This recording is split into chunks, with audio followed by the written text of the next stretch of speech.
In this particular session, it breaks down into 4 parts. First of all, we're going to talk about video witnessing, the things that you need to put in place, things that we all need to know, and the best practice approach that we're going to use for that. We're also going to look at some examples of the way we used to do business many years ago, perhaps through line of sight execution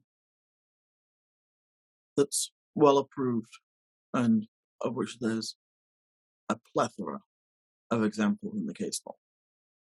We're also going to look at how we can execute a will brilliantly through the post. And we're also going to talk about, at the end of our session, about generally making sure that everybody's safe during the execution process. After all, the pandemic hasn't really gone away. It's just become more of an endemic. And at the end of the day, everybody's safety is really paramount. And with that in mind, like I said, think of the best way to doing line of sight execution. And if we can't do that, then jump to our last resort of using remote execution through video. Car windows, house windows, any type of window where you can get a good clear line of sight, adjoining rooms, all of those work very, very well. That being said,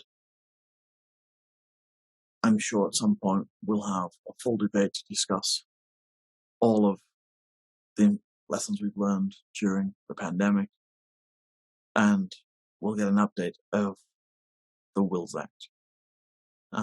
But until that happens, it is what it is. We can work well within the guidance, stick to our process that we've established of dealing with it like we always have in the office first, line of sight second, and then remote execution thirdly as our last resort, and we generally don't get too far.